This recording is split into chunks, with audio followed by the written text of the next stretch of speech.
नमस्कार बच्चों। पिछले भाग में हमने अभिप्रेरणा का अर्थ समझा था। अब हम इससे जुड़े 3 महत्वपूर्ण शब्दों को समझेंगे।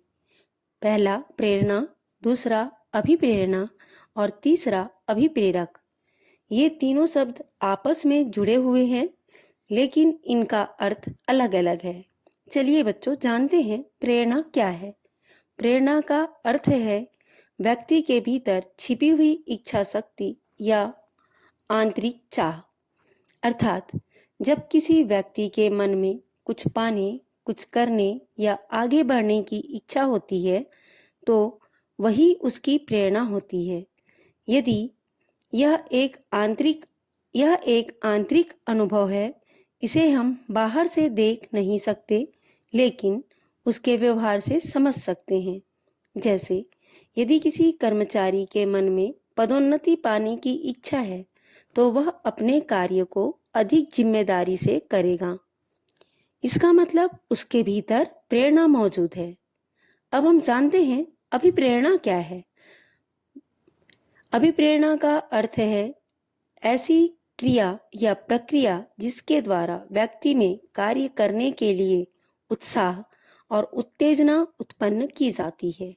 अर्थात व्यक्ति के भीतर जो इच्छा शक्ति छिपी हुई है, उसे जागृत करना और उसे काम की ओर मोड़ना ही अभिप्रेरणा है।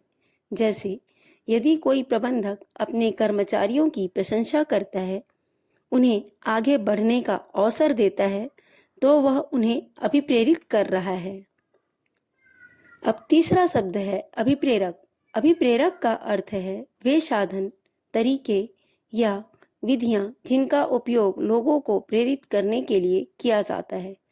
जैसे बोनस, वेतन वृद्धि, सेवा सुरक्षा, प्रशंसा, पदोन्नति, पुरस्कार।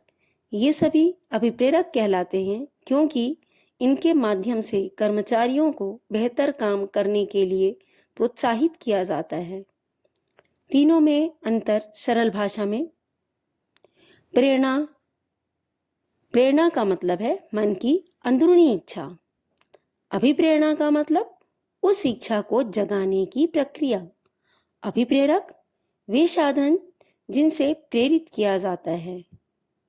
मान लीजिए एक कर्मचारी मेहनत करना चाहता है, यह उसकी प्रेरणा है। उसे काम के लिए उत्साहित करना यह अभिप्रेरणा है, और उसे बोनस या प्रशंसा देना यह अभिप्रेरक है।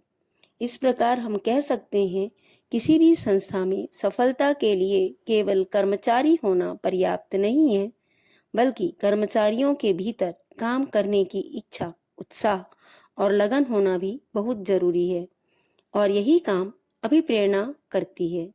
थैंक यू बच्चों।